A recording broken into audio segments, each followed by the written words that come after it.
All right, let's dive on in. Part 4 of our Understanding Your Metabolism. So yesterday we went over exercise metabolism and how to increase the amount of calories that you burn throughout your workout. Some of the different things that you can tweak and things that you can focus on during your workouts so that you can get the most out of every second and burn more calories every single workout. So that's what we did. The day before that, we also looked at your base metabolism. So what you can do that helps you to burn more calories 24 hours a day without having to actually actively focus on burning them. Okay. Today, what we're going to be looking at is we're going to be looking at what's called non-exercise activity or non-exercise activity thermogenesis, referred to as NEAT. So what this is all of the additional calories burned from the movements that you do during the day that is not exercise. Okay, so we're not running, we're not lifting weights, kettlebells. This is just you going about your daily activities, everything you're doing, including the movements my arms are making right now. That would fall under NEAT, non-exercise activity. This can be the difference between burning 25 pounds of fat or 25 pounds of weight loss over a 90-day period and only losing 77 pounds over a 90-day period. So this actually can make or break your entire program here. This comes from research, the difference being, okay, with focus on increasing non-exercise activity versus people who they just let them go, difference of 18 pounds with the same workout and diet, okay? So here's how this works. What this basically shows is that fidgeting is cool now. Obviously, like most of you probably remember, either you or some other kid in your class, somebody was always told to stop fidgeting, stop shaking their leg, but it turns out it actually burns calories. So what we know about non-exercise activity is that both diet and exercise can have a negative impact on non-exercise activity. When you decrease your calories, your body's going to try to find some way to balance out the equation because it senses that you're starving, that there's not as much around, and the longer you're in a diet, the more your body's going to try to reduce calories. So most of the time, whenever people are like, oh, my metabolism is low, I've damaged my metabolism, this is often where it shows up, is on your non-exercise activity. You stop fidgeting as much, you start sitting more, you start walking less. If I were to take two different people, and one of them I just let them go, but we have them wear a pedometer, so an Apple Watch, an Oura Ring, something that tracks their steps. And they don't go on a diet or exercise, and we follow them for 2 months. And then I take a second person, we just let them go for the first month, and then we put them on a diet and a workout program for the second month. If they're not paying attention to those steps, they will typically start coming down because your body's trying to find a way to balance the energy that you're putting out and the energy you're bringing in, okay? And so the way that it does that is it tries to put out less energy. And if you think about it, a lot of times, okay, you go do a hard workout, you probably don't want to go for a run afterwards. You're tired, you want to sit down. And so that's why it's really important to focus on this and be aware of this. With our clients, one of the things that we'll often have most of them track are their steps so that we can start paying attention to this and maybe increasing it if necessary. So if you're one of our clients and we do this, that's why we do this, okay? So this is something you have to be vigilant about. So simple ways that you can burn more calories without necessarily exercising. First, walk more, getting more steps in. So 1,000 steps per day is roughly half a mile, which is equal to roughly 50 calories. So if you're somebody who you're on the sedentary side, 5,000 steps, I've had clients that started below 3,000, but for argument, let's just say you're starting off at about an average of 5,000 steps a day right now. If we get you up to just 8,000 steps a day, we've added 150 calories of burning, 150 calories to your day.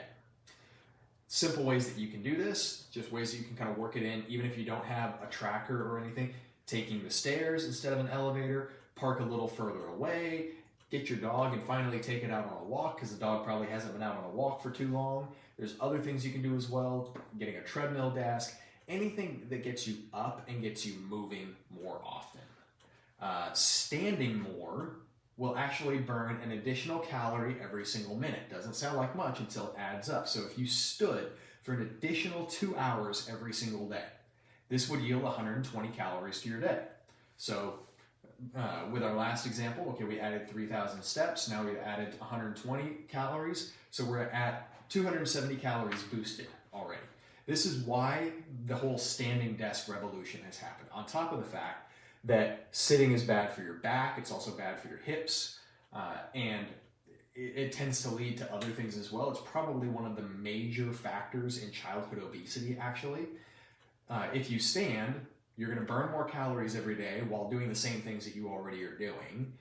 You're also going to improve posture, usually decrease back pain, so long as you're not going too hard too fast. I will warn you, if you switch completely from sitting to standing all day, you're going to get difficulties from your feet, from your hips, from your back, just because they're not used to the mileage. So you do have to work your way up to this. Most people can do an extra 15 minutes every hour. So if you do have a standing desk or a transition, okay, stand up for 15 minutes, then sit back down.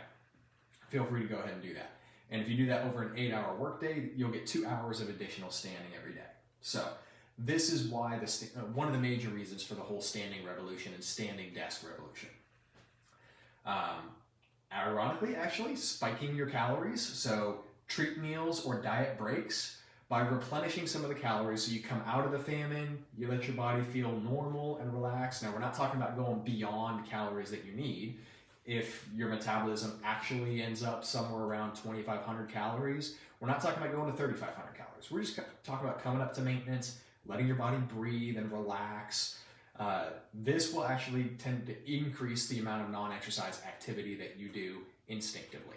This is also the idea behind reverse dieting, is if we ratchet your calories up slowly over time, this allows your body to adjust your activity to match the calories that are now coming in, and you'll find that you just burn more on your own without having to focus on increasing your non-exercise activity.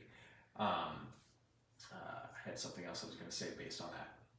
So, as opposed to if you like, okay, I'm going to do a 1,200 calorie diet, and then you flip back to a 2,200 calorie diet, your activity level has not increased and will not increase that fast. So you have to give your body time to adjust. So this is where, you work your way back up, or you take just a short break and then you go back into a diet later.